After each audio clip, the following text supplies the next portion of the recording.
أعوذ بالله من الشيطان الرجيم بسم الله الرحمن الرحيم الحمد للہ رب العالمین والصلاة والسلام علی نبینا محمد وعلی آلہ وصحبہ اجمعین اما بعد۔ آج ہم اللہ کے فضل و کرم سے، اللہ کی توفیق سے پڑھیں گے سورہ توبہ کی آیت نمبر 38۔ یاد رہے کہ یہاں سے تذکرہ شروع ہو رہا ہے غزوہ تبوک کا۔ غزوہ تبوک ہوا ہے ہجرت کے 9ویں سال،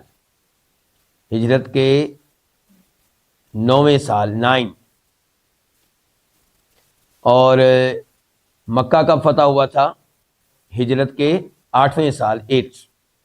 اس کا مطلب یہ ہے کہ مکہ فتح ہو چکا ہے اور اس کے بعد یہ غزوہ تبوک ہے۔ غزوہ تبوک کس لیے، کیوں، اس کے اسباب کیا تھے؟ جب نبی علیہ الصلوۃ والسلام نے مکہ فتح کر لیا اور حنین کی جانب بھی آپ نے فتوحات حاصل کر لی، دائیں بائیں لوگ دیکھنے لگے کہ ان لوگوں کا پورے عربوں کی زمین پہ قبضہ ہو چکا، دین اسلام یہاں پہ غالب آ چکا۔ اب وہ ڈرنے لگے کہ یہ قوت بن چکے ہیں تو انہوں نے ہمارے اوپر حملہ کرنا ہے، تو کیوں نہ ہم ان کے اوپر حملہ کریں۔ چنانچہ مدینہ کی ایک سائڈ پہ شام واقع تھا، تبوک اور آگے شام میں غسانیوں کی حکومت تھی، اور یہ لوگ متحد تھے کس کے؟ رومیوں کے، قیصر روم کے متحد تھے۔ تو یہ لوگ سوچ رہے تھے مدینہ پہ حملہ آور ہونے کے بارے میں، اور مدینہ میں یہ بات مشہور و معروف تھی، جیسا کہ اس حدیث میں ہم نے یہ پڑھا، جس حدیث میں یہ آتا ہے کہ نبی علیہ السلام اپنی بیویوں سے 1 مہینے کے لیے الگ ہو گئے تھے، تو جناب عمر فاروق رضی اللہ عنہ کو اطلاع دینے کے لیے ان کا پڑوسی آیا، تو اس نے بتایا کہ بہت بڑا واقعہ ہو گیا ہے۔ تو عمر فاروق کہتے ہیں کہ میں نے کہا کیا غسانی آ گئے؟ کیونکہ مسلمان سن رہے تھے کہ غسانی حملہ کرنا چاہتے ہیں مدینہ پہ، تو عمر فاروق نے کیا کہا، کیا غسانی آ گئے؟ تو انہوں نے کہا نہیں، کہ اللہ کے نبی نے علیہ السلام اپنی بیویوں کو طلاق دے دی، اگرچہ آپ نے طلاق دی نہیں تھی لیکن بات مشہور یہ ہوئی تھی۔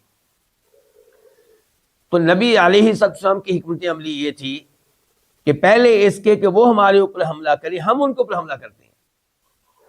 آپ دیکھیں حنین میں بھی آپ نے ایسے کیا جیسا کہ کل ہم نے پڑھا ہے۔ جب آپ نے مکہ فتح کر لیا تو آپ کو اطلاعات ملنے لگی کہ حنین میں جو قبائل آباد ہیں مسلمانوں سے مقابلے کے لیے جمع ہو رہے ہیں، تو آپ علیہ السلام پھر ان سے لڑنے کے لیے تشریف لے گئے۔ تو یہاں پہ بھی آپ صحابہ کرام کو لے کر نکلے، اور یہ بہت بڑی بات تھی۔ شام کی طرف جانے کا مطلب یہ ہے کہ اس زمانے کی سپر پاور ان کو چھیڑنا اور ان سے لڑنے کے لیے پہل کرنا، یہ بہت بڑی بات ہے۔ تو آپ علیہ السلام نے اس جنگ کا اعلان کیا اور وعدہ اعلان کیا، حالانکہ عام طور پہ آپ وعدے طور پہ یہ نہیں بتاتے تھے کہ لڑنے کے لیے ہم نے کدھر جانا ہے، آپ بلکہ اس بات کو چھپایا کرتے تھے۔ لیکن یہ جنگ ایسی تھی جس میں صورتحال وعدے کر دینا ضروری تھا تاکہ لوگ صحیح معنوں میں تیاری کریں۔ تو آپ نے بتا دیا کہ ہم نے تبوک کی طرف جانا ہے، اور فاصلہ مدینہ سے تبوک کا تقریباً 600 کلومیٹر تھا۔ 600 کلومیٹر اونٹوں پہ سوچیں آپ، اونٹنیوں پہ سوچیں آپ گاڑی کے حساب سے نہ سوچیں، کتنا بڑا سفر ہے یہ 600 کلومیٹر، اور گرمیوں کا موسم تھا، جون جولائی کا۔ اور مدینہ کی جو فصل ہے وہ پک چکی تھی۔ مدینہ کی فصل کیا ہوتی تھی؟ کھجوریں پک چکی تھیں۔ اس کا مطلب یہ ہے کہ کسانوں کے کھجوریں اتارنے کا وقت تھا، اور انہی کھجوروں پہ پورا سال گزرنا تھا۔ کھجوریں ہی ان کا سارا مال تھا، یعنی کہ کھجوریں کھائیں گے بھی، اور کھجوریں بیچ کر کپڑے بھی خریدیں گے، کھجوریں بیچ کر اپنی باقی ضروریات بھی پوری کریں گے۔ ان حالات میں آپ علیہ الصلوۃ والسلام نے جنگ کرنے کا اور جنگ کے لیے نکلنے کا حکم دیا۔ 600 کلومیٹر کا سفر ہے، بہت لمبا، موسم جون جولائی کا، اور قربانی کیا ہے کہ بچوں کو چھوڑ کے جانا ہے، گرمیوں کا یہ موسم، اتنا لمبا سفر، اور اپنی کھجوریں چھوڑ کے جانا ہے، بچے بھی چھوڑ کے اور اپنا بہترین مال بھی چھوڑ کے۔ تو یہ ایک بہت بڑی جنگ تھی، بہت بڑا غزوہ تھا، لیکن کئی لوگ اس سے پیچھے رہے، خصوصاً منافقین۔ اہل ایمان میں اس جو پیچھے رہے وہ تین تھے۔ باقی کون تھے؟ منافقین، جنہوں نے کلمہ تو پڑھا ہوا تھا لیکن دل میں کفر تھا۔ تو اللہ رب العزت ان آیات میں غزوہ تبوک کا تذکرہ کر رہے ہیں۔ چنانچہ اللہ تعالیٰ کہتے ہیں یا ایھا الذین آمنوا، اے وہ لوگوں جو ایمان لائے، یعنی کہ اے ایمان والو، ما لکم، تمہیں کیا ہے؟ یہ سوال ڈانٹنے کے لیے ہے۔ تمہیں کیا ہے کہ اذا، جب، قیلا، کہا جاتا ہے، لکم، تمہارے لیے، تم سے، لکم دو الفاظ ہیں، لام اور کم، تمہارے لیے، تم سے، جب کہا جاتا ہے تمہارے لیے، تم سے، کیا کہا جاتا ہے؟ انفرو، تم نکلو، فی سبیل اللہ، اللہ کی راہ میں، یعنی کہ جہاد کے لیے، لڑنے کے لیے۔ اذ ثاقلتم، تم بہت بوجھل ہو جاتے ہو، الی الارض، زمین کی طرف۔ ارضیتم، کا معنی کیا؟ کیا رضیتم، تم راضی ہو گئے ہو، بالحیات الدنیا، دنیاوی زندگی پہ، من الآخرتی، آخرت کے مقابلے میں، من مقابلے کے معنی میں ہے۔ فما، تو نہیں ہے، یہ معنی نافیہ ہے، تو نہیں ہے، یعنی کہ اگر تم مطمئن ہو گئے ہو دنیاوی زندگی پہ آخرت کے مقابلے میں، تو سن لو، تو نہیں ہے متاع الحیات دنیا، دنیاوی زندگی کا ساز و سامان، فی الآخرتی، آخرت کے مقابلے میں، یہ فی بھی مقابلے کے معنی میں ہے، الا قلیل، مگر بہت کم، مگر بہت تھوڑا۔ اللہ رب العزت نے یہاں پہ ڈانٹ پلائی ہے ان لوگوں کو جنہوں نے سستی کی غزوہ تبوک کے معاملے میں۔ اللہ تعالیٰ نے کہا تمہیں کیا ہے کہ جب تم سے کہا جاتا ہے اللہ کی راہ میں نکلو، تو اذ ثاقلتم الی الارض، تم میں جوش پیدا ہونے کی بجائے تم زمین کے ساتھ لگ جاتے ہو، یعنی کہ تمہارا نکلنے کو دل ہی نہیں چاہتا، اٹھنے کو دل ہی نہیں چاہتا، گویا کہ زمین پہ بیٹھ جاتے ہو، لیٹ جاتے ہو۔ چاہیے یہ تھا کہ جب یہ حکم آیا تھا کہ نکلو اللہ کے راستے میں لڑنے کے لیے، تم میں جوش و خروش پیدا ہوتا، تم بڑے جذبے سے تیاری کرتے، ایک ماحول بناتے، لیکن تم زمین کی طرف بوجھل ہو گئے ہو، بیٹھ ہی گئے ہو، اٹھنے کا نام نہیں لیتے ہو۔ اللہ نے کہا کیا تم دنیاوی زندگی پہ، دنیا کی لذتوں پہ، دنیا کی نعمتوں پہ راضی ہو گئے ہو، مطمئن ہو گئے ہو، آخرت کی نعمتوں کو بھول گئے ہو؟ تو تمہیں یہ بات معلوم ہونی چاہیے، دنیاوی زندگی کا ساز و سامان آخرت کے ساز و سامان کے مقابلے میں بہت حقیر ہے۔ دنیا کی نعمتوں کی، آخرت کی نعمتوں کے مقابلے میں کوئی حیثیت ہی نہیں ہے۔ نبی علیہ الصلوۃ والسلام نے ارشاد فرمایا تھا کہ جنت میں وہ نعمتیں ہیں جو تم میں سے کسی نے نہ کبھی دیکھی، نہ کسی آنکھ نے کبھی نہیں دیکھی، کسی کان نے کبھی نہیں سنی، کسی دل میں ان کا تصور بھی کبھی نہیں آیا۔ تم سوچ بھی نہیں سکتے کیا کیا نعمتیں ہیں وہاں پہ، سوائے ان نعمتوں کے جو بتا دی گئی ہیں ان کے بارے میں کچھ نہ کچھ تمہیں معلومات مل گئیں، صحیح تصور ان کا بھی نہیں ہے۔ تو جب آخرت کی نعمتیں اس طرح کی ہیں تو پھر آخرت کی تیاری کرنی چاہیے، آخرت کو دنیا پہ ترجیح دینی چاہیے۔ نبی علیہ السلام ارشاد فرماتے ہیں ایک حدیث میں جسے امام مسلم اپنی صحیح میں لے کر آئے ہیں، راوی ہے مستورد رضی اللہ عنہ، جس میں آپ نے وعدے کیا کہ دنیا کی کیا مثال ہے آخرت کے مقابلے میں۔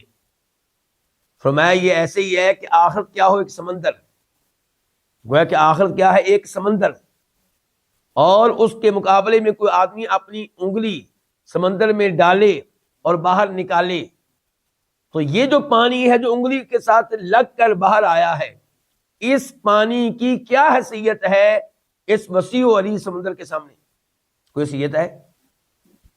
ایسی دنیا کی کوئی حیثیت نہیں ہے آخرت کی نعمتوں کے مقابلے میں۔ تمہیں چاہیے کہ جہاد کا نام سن کر جوش میں آ جاؤ کہ اس کے ذریعے تمہیں شہادت ملے گی، اس کے ذریعے تمہیں جنت ملے گی، اس کے ذریعے تمہیں اللہ کی رضامندی ملے گی۔ آیت نمبر 39 الا اصل میں کیا ہے؟ ان لا، اگر نہیں تنفرو تم نکلو گے، یعذب وہ عذاب دے گا، وہ کون؟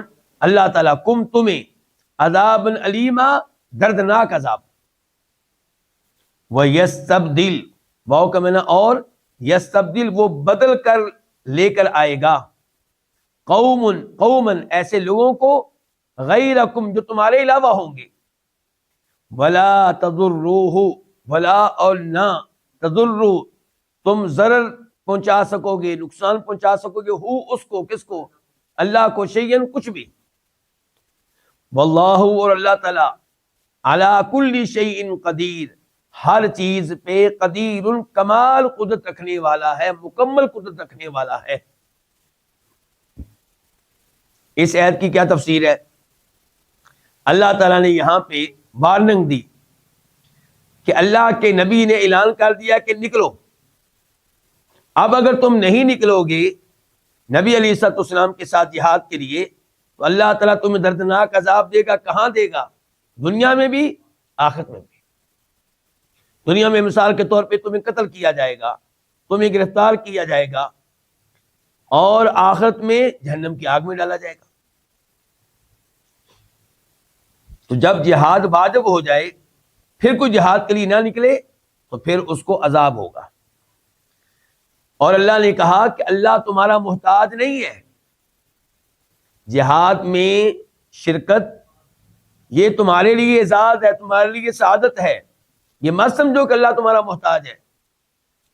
اللہ تعالیٰ تمہاری جگہ اور ایسے لوگوں کو لا سکتا ہے جو اللہ کے راستے میں لڑنے والی ہوں گے، اور اگر اللہ ایسا کرے گا تم اللہ کا کچھ بھی نقصان نہیں پہنچا سکو گے، اللہ کا کوئی نقصان نہیں کر سکو گے۔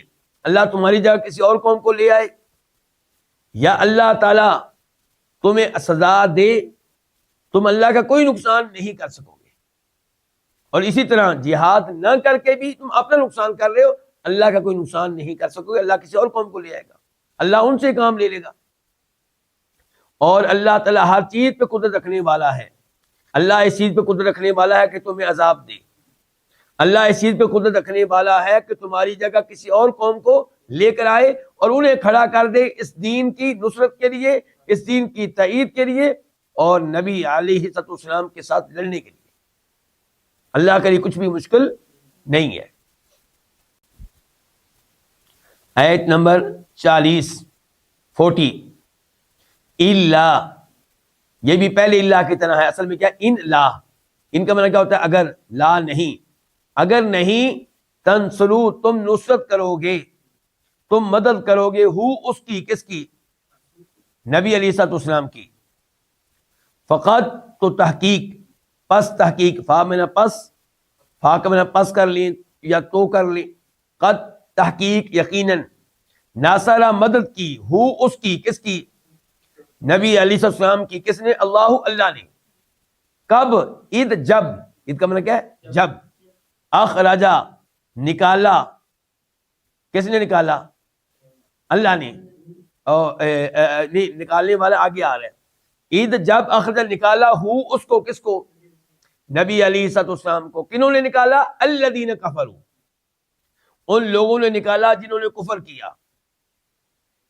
ثانی اثنین، ثانی یہاں پہ حال ہے، اس حال میں کہ وہ دو میں سے دوسرا تھا۔ ثانی کا مطلب کیا ہوتا ہے؟ دوسرا۔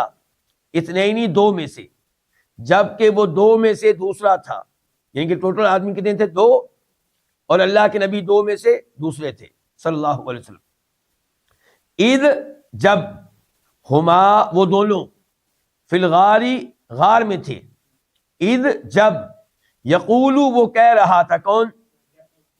نبی علیہ الصلوۃ والسلام، یعنی کہ جب وہ کہہ رہا تھا لصاحبی اپنے صاحب سے، اپنے ساتھی سے، مراد کون؟ ابو بکر صدیق رضی اللہ عنہ، لا تحزن تو غم نہ کر، لا نہ تحزن غم کر، تو غمگین نہ ہو، ان اللہ بے شک اللہ تعالی معنا ہمارے ساتھ ہے، مع ساتھ نہ ہمارے، فانزل اللہ، فا کا معنی کیا؟ تو، پس انزلہ اتاری، اللہ تعالی نے سکینتہ اپنی سکینت، علیہ اس پہ، کس پہ؟ نبی علیہ الصلوۃ والسلام پہ، علیہ دو الفاظ ہے نا، علا اور ہو، اس پہ، اور ایدہ اس نے قوت دی، کس نے؟ اللہ تعالیٰ نے، ہو اس کو، کس کو؟ نبی علیہ الصلوۃ والسلام کو، بجنود ایسے لشکروں کے ساتھ، با کا معنی ساتھ، جنود لشکر جمع، واحد کو کیا کہتے ہیں؟ جندل، ایسے لشکروں کے ساتھ، لم تروہا جن کو تم نے نہیں دیکھا، لم نہیں، ترو تم نے دیکھا، ہا جن کو، جن لشکروں کو، وجعل اور اس نے بنایا، کس نے؟ اللہ تعالیٰ نے، کلمۃ الذین، اللہ تعالیٰ نے جعلا بنایا، یا جعلا کا معنی یہ بھی کر سکتے ہیں کر دیا، دونوں معنی کیے جاتے ہیں اس کے، اور اس نے کر دیا کلمۃ الذین ان لوگوں کی بات کو، کلمہ بات، الذین ان لوگوں کی بات کو جو نے کفر کیا، ان لوگوں کی بات کو کیا کر دیا؟ السفلا، سب سے نیچے، سب سے نیچی کر دیا اس کو، السفلا یہ اسفل کی مؤنث ہے، اسفل وہ چیز جو سب سے نیچے ہو لیکن مذکر، اور السفلا وہ چیز جو سب سے نیچے ہو لیکن مؤنث، وکلمۃ اللہ اور اللہ تعالیٰ کی بات، ہی وہ، اللہ کی بات کا سکتا دوبارہ آ گیا، اور معنی کیا ہوگا؟ اللہ تعالیٰ کی بات ہی، اللہ تعالیٰ کی بات ہی، العلیا سب سے بلند ہوتی ہے، اللہ تعالیٰ کی بات ہی سب سے بلند ہے، العلیا یہ بھی مؤنث ہے، اس کا مذکر کیا؟ اعلی، اعلی سب سے بلند، جیسے ہم کیا کہتے ہیں؟ سبحان ربی الاعلی، یعنی کہ میرا رب اعلیٰ جو سب سے اونچا ہے، سب سے بلند ہے، تو الاعلی مذکر کے لیے، العلیا مؤنث کے لیے، تو چونکہ کلمہ مؤنث ہے تو یہاں پہ کیا؟ العلیا، اللہ کی بات ہی سب سے اونچی ہے، واللہ اللہ تعالی عزیز سب پہ غالب ہے، حکیم کمال حکمت والا ہے۔ اللہ رب العزت یہاں پہ ارشاد فرما رہے ہیں کہ الا تنصروہ، اگر تم نبی علیہ السلام کی مدد نہیں کرو گے، نصرت نہیں کرو گے جنگ تبوک وغیرہ میں، تو نبی علیہ السلام کو کوئی نقصان پہنچنے والا نہیں ہے، اللہ تعالیٰ کو کوئی نقصان پہنچنے والا نہیں ہے، کیونکہ اللہ تعالیٰ نے اللہ کے نبی کی پہلے بھی کئی مقامات پہ مدد کی ہے، تو اللہ تعالیٰ آئندہ بھی مدد کرے گا۔ مثال کے طور پہ اللہ تعالیٰ نے آپ کی مدد کی ہجرت کے موقع پہ، کس موقع پہ؟ جب کہ نبی علیہ الصلوۃ والسلام کے ساتھ صرف ایک آدمی تھا، ابو بکر صدیق رضی اللہ عنہ، اور پورا مکہ آپ کا مخالف تھا، سارے قریشی تقریباً آپ کے مخالف تھے، اللہ نے اس موقع پہ مدد کی اور وہ آپ کا کچھ نہیں بگاڑ سکے، تو اللہ تعالیٰ کے لیے اپنے نبی کی آئندہ بھی مدد کرنا کوئی مسئلہ نہیں ہے، تو اللہ تعالیٰ نے آپ کی مدد کی جب آپ کو نکالا ان لوگوں نے جنہوں نے کفر کیا۔ اچھا کیا انہوں نے واقعی نکالا تھا؟ مراد ہے نکلنے پہ مجبور کیا، نکلنے پہ حالات ایسے پیدا کر دیے تھے، جیسا کہ اللہ تعالیٰ فرماتے ہیں سورہ انفال میں، وَإِذْ يَمْكُرُ بِكَ الَّذِينَ كَفَرُوا لِيُثْبِتُوكَ أَوْ يَقْتُلُوكَ أَوْ يُخْرِجُوكَ، کہ جب وہ آپ کے بارے میں تدبیریں کر رہے تھے کہ یا تو آپ کو قید کیا جائے، یا آپ کو قتل کیا جائے، یا آپ کو نکالا جائے، تو اللہ تعالیٰ نے ان کی یہ سازش، اس سے اللہ کے نبی کو آگاہ کر دیا علیہ الصلوۃ والسلام، اور آپ کو حکم دیا گیا اللہ کی طرف سے کہ آپ نکل جائیں، تو آپ پھر نکلے، جب نکلے ہیں تو ان کے نکالنے کے بغیر نکلے ہیں، لیکن حالات ایسے پیدا کر دیے گئے تھے کہ آپ نکلنے پہ مجبور ہوئے، اس لیے کبھی کہا جاتا ہے کہ انہوں نے نکالا، یعنی کہ نکلنے پہ مجبور کر دیا۔ تو یہاں پہ یہ کہ جب آپ کو نکالا ان لوگوں نے جن کفر کیا، ثانی اثنین، جبکہ آپ دو میں سے دوسرے تھے۔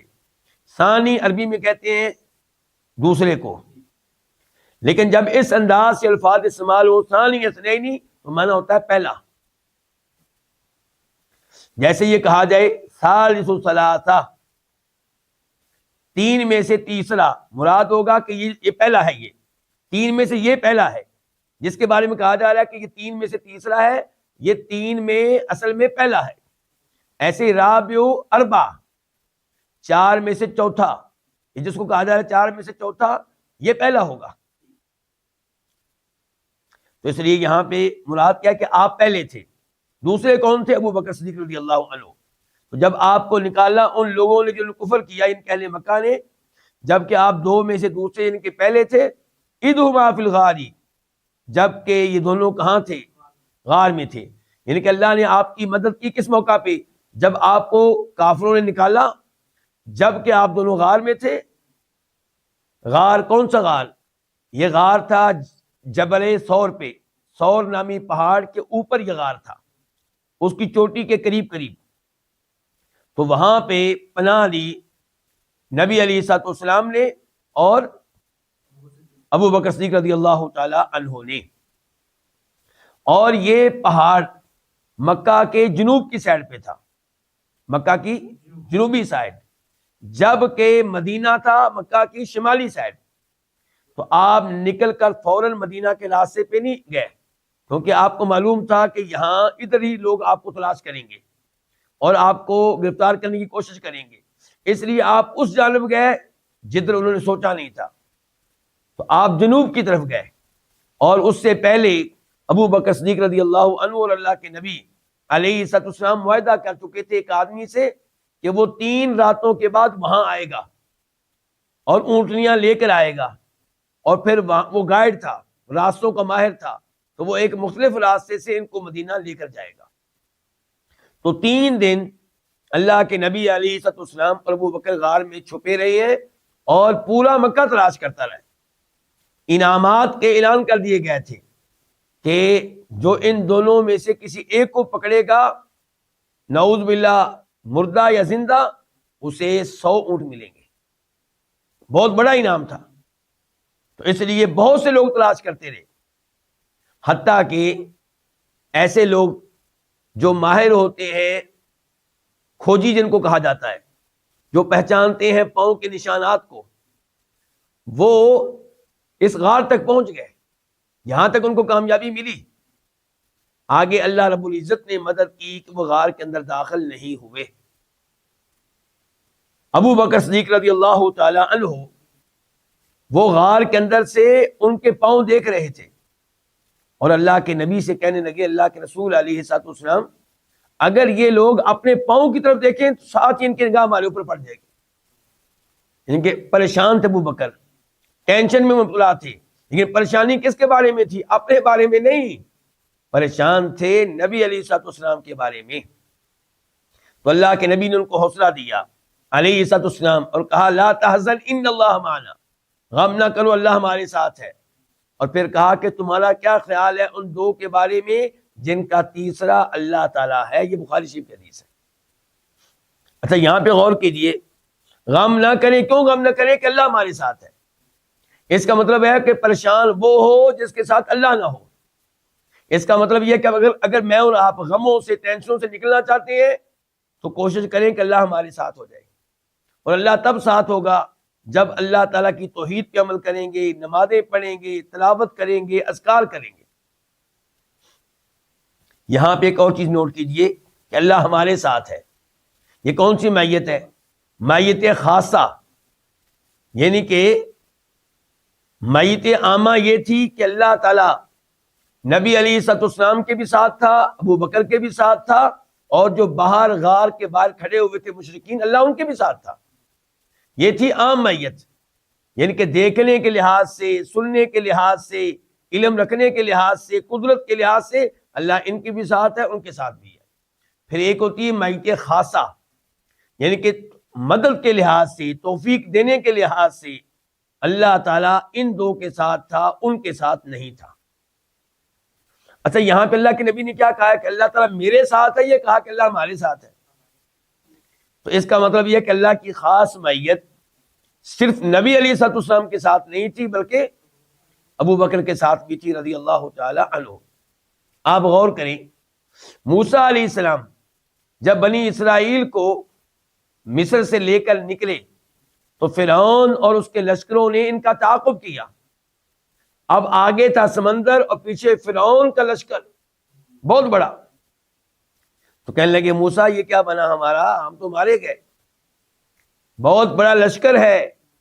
تو موسیٰ علیہ السلام نے کہا تھا کلا ان معی ربی سیہدین، کلا یہ ہرگز نہیں ہمیں پکڑ سکیں گے، کوئی نقصان نہیں پہنچا سکیں گے، کیونکہ میرے ساتھ میرا رب ہے۔ انہوں نے یہ نہیں کہا تھا ہمارے ساتھ ہے، کیا کہا تھا؟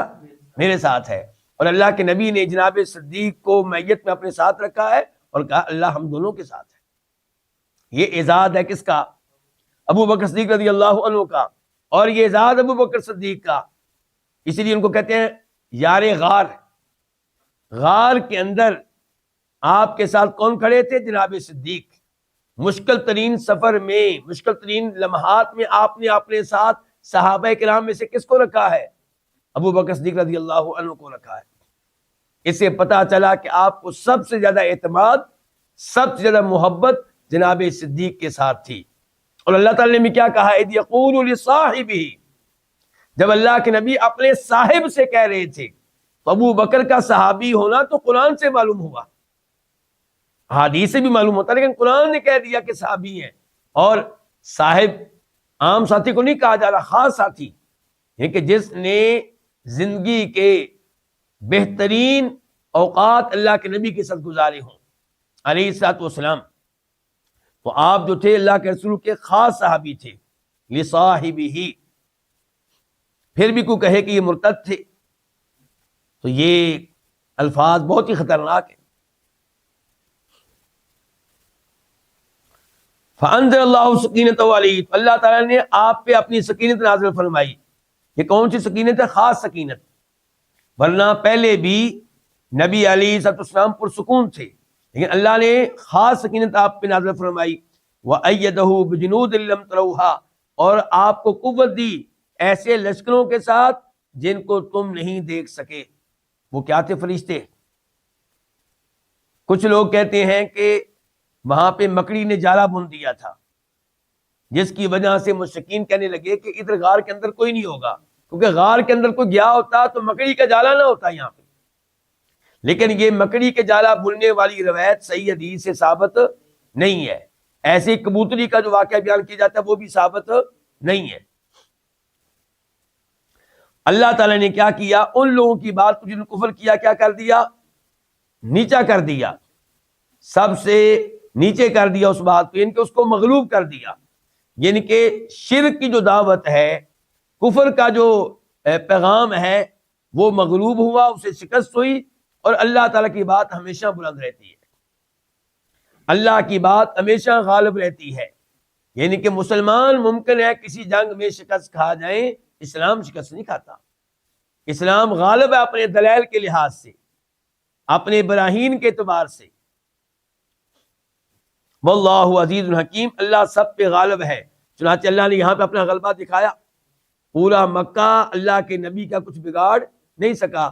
علیہ السلام حکیم، اللہ بڑی حکمتوں والا ہے، اللہ کے ایک ایک کام کے پیچھے حکمت ہوتی ہے۔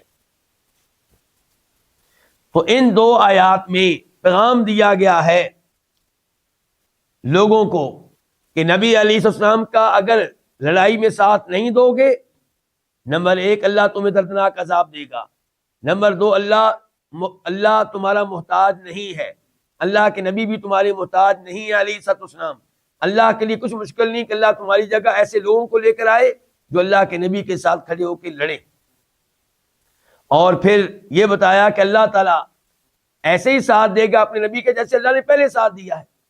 اور واقعہ ہجرت اس کی بہترین مثال ہے، جب آپ تنہا تھے، صرف ابو بکر آپ کے ساتھ تھے، پورا مکہ آپ کا دشمن تھا، آپ کے خون کا پیاسا تھا، لیکن آپ تک پہنچنے میں کامیاب نہیں ہو سکے، آپ کو شہید کرنے میں، قتل کرنے میں کامیاب نہیں ہو سکے۔ آیت نمبر 41 41 انفرو، تم نکلو۔ اچھا یہ جو لفظ ہے انفرو پہلے بھی آ چکا ہے، الا تنفرو، آیت نمبر 39 39 کے شروع میں آ چکا ہے الا تنفرو، اور پھر آیت نمبر 38 38 میں بھی آ چکا ہے انفرو۔ تو یہ لفظ عام طور پہ یہ عام نکلنے کے لیے نہیں ہوتا، جہاد کے لیے، لڑائی کے لیے نکلنے پہ بولا جاتا ہے۔ تو یہاں پہ کیا گیا؟ انفرو، تم نکلو، خفافن ہلکے، وثقالن اور بوجھل۔ خفافن جمع ہے کس کی؟ خفیف کی۔ ثقال جمع ہے کس کی؟ ثقیل کی۔ خفیف ہلکا، ثقیل بھاری۔ وجاہدو، اور تم جہاد کرو، باموالکم اپنے مالوں کے ساتھ، وانفسکم اور اپنی جانوں کے ساتھ، فی سبیل اللہ اللہ کے راستے میں۔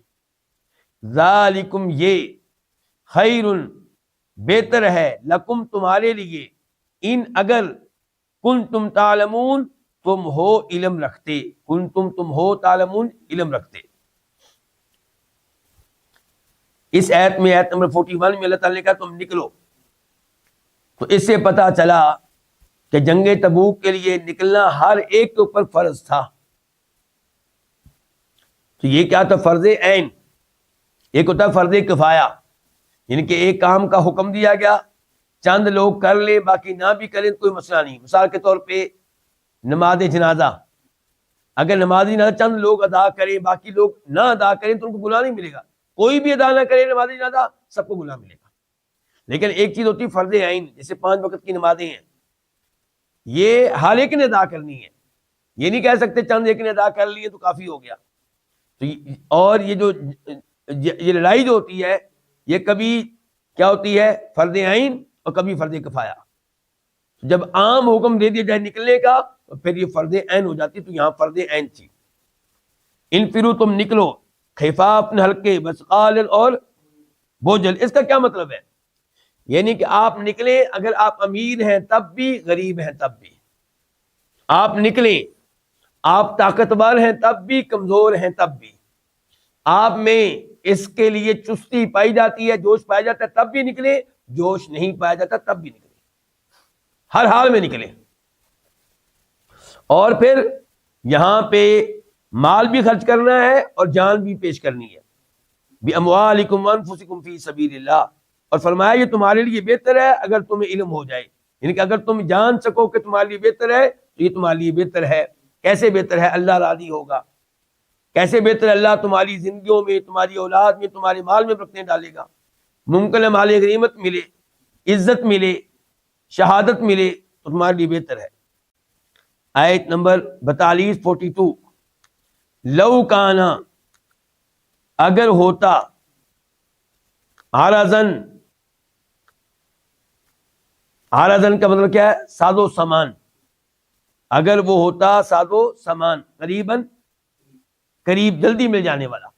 قریب کا مطلب ہے کہ جلدی مل جانے والا۔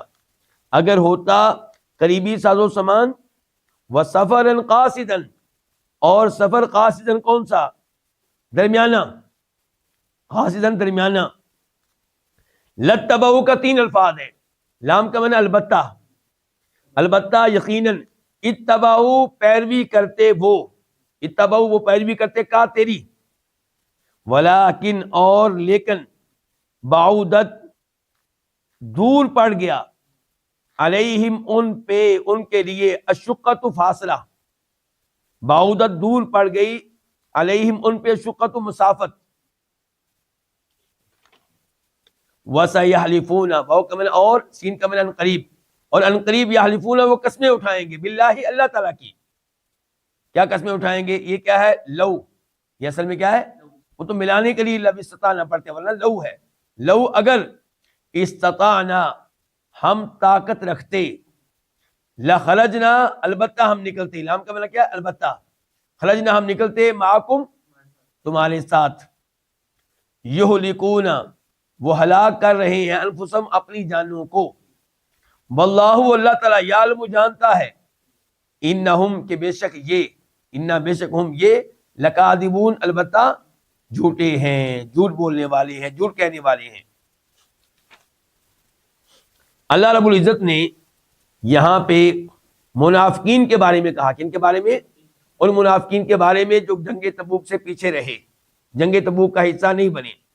اللہ تعالی نے کہا کہ یہ اگر سفر ہوتا قریب کا اور اس جنگ میں مال غنیمت ملنے والا ہوتا آسان طریقے سے, تو انہوں نے بڑے جوش سے نکلنا تھا. کس کی خاطر؟ مال کی خاطر. کس کی خاطر؟ دنیا کی خاطر. لیکن جب دیکھا کہ فاصلہ بہت لمبا ہے, 600 کلومیٹر, اور مقابلہ بہت بڑے دشمن سے ہے, رومیوں سے, تو اس لیے ان میں ہمت پیدا نہیں ہوئی. ورنہ اگر کوئی بھی ایسی لڑائی ہو جس میں ان کو امید ہو کہ مسلمانوں کو فتح ملے گی اور مال ہاتھ میں آئے گا, تو یہ ضرور نکلے. اللہ تعالیٰ فرماتے ہیں کہ لو کانا, اگر یہ ہوتا, یہ کیا, یہ معاملہ جس کے لیے آپ ان کو دعوت دے رہے ہیں, جس کے بارے میں آپ کہہ رہے ہیں کہ نکلو, اگر یہ معاملہ ہوتا کیسے کہ عارضاً قریبا, قریبی جلد ہی ملنے والا ساز و سامان اور درمیانہ سفر, لتباؤ کا, البتہ یہ آپ کے ساتھ نکلتے, آپ کی پیروی کرتے, آپ کے لشکر کا حصہ بنتے مال کی محبت میں. ولیکن لیکن بعدت علیہم الشقہ, شقہ ان کے مشقت والا سفر, یہ مشقت والا فاصلہ, یہ ان پہ دور پڑ گیا, یہ ان کو دور محسوس ہوا.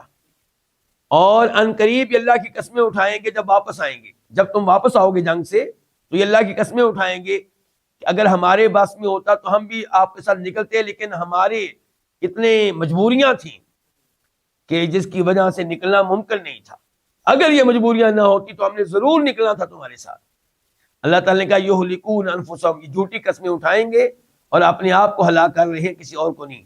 جنگ میں ساتھ نہ جانا بھی جرم اور جھوٹی قسمیں اٹھانا بھی جرم, اور یہ اپنے آپ کو ہلاک کر رہے ہیں, اپنا نقصان کر رہے ہیں, کسی اور کا نہیں.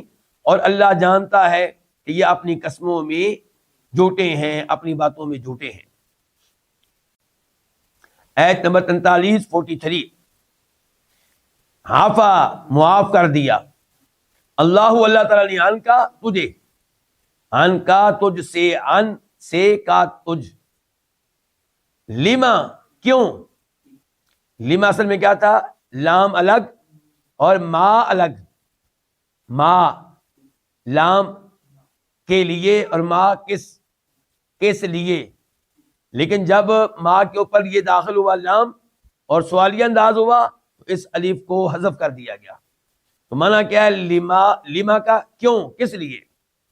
اذنتا, تو نے اجازت دی, لہم ان کو, لہم اصل میں کیا تھا, لام اور ہم, ان کے لیے, ان کو, حتی یہاں تک کہ یتبینا, اچھی طرح واضح ہو جاتے, لاکا تیرے لیے, کون واضح ہو جاتے, الذین, وہ لوگ, صدقوا, جنہوں نے سچ کہا, وتعلم, اور تو جان لیتا, الکاذبین, جھوٹ کہنے والوں کو.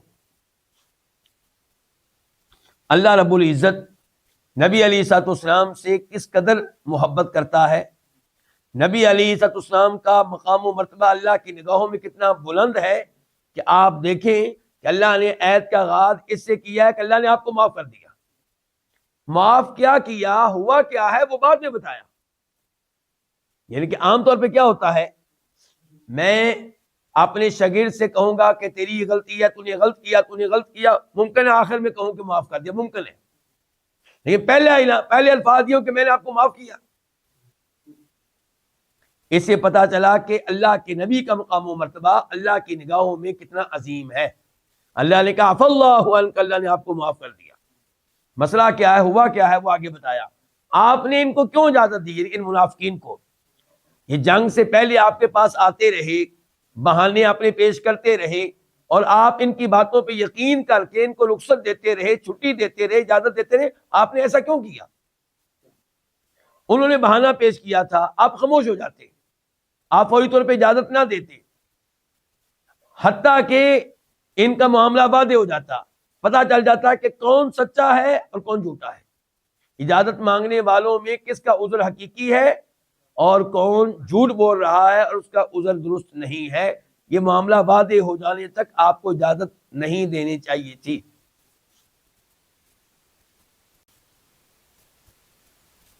آیت نمبر 44 لا یستأذنو نہیں اجازت طلب کرتے، سین طلب کرنا، مانگنا، چاہنا، لا یستأذنو، اور اذن کا معنی اذن اجازت، نہیں اجازت چاہتے، نہیں اجازت مانگتے، نہیں اجازت طلب کرتے، کا تجھ سے، کون؟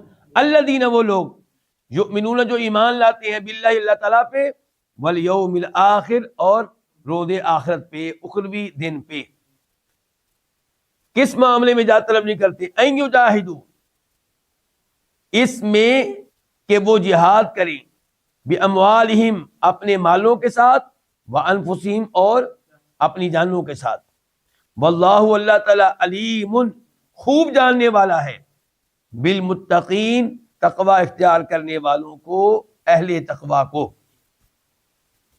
اللہ رب العزت نے یہاں پہ ایک اصول بیان کیا کہ جن کا اللہ پہ، آخرت پہ صحیح معنوں میں ایمان ہے، وہ تو ایسے موقع کی تلاش میں رہتے ہیں، وہ تو چاہتے ہیں کہ کافروں سے لڑائی ہو اور ہمیں اللہ کی راہ میں لڑنے کا موقع ملے، یا تو ہمیں اجر و ثواب ملے گا ورنہ شہادت ملے گی، وہ تو موقع کی تلاش میں رہتے ہیں۔ تو فرمایا آپ سے اجازت وہ نہیں مانگتے جو اللہ پر آخرت پہ ایمان لاتے ہیں۔ اجازت کس بات کی؟ یعنی کہ جہاد کرنے سے پیچھے ہٹنے کی، جہاد سے پیچھے ہٹنے کی یہ لوگ اجازت نہیں مانگتے جن کا ایمان پختہ ہے اور اللہ تعالیٰ جاننے والا ہے ایسے اہل تقویٰ کو۔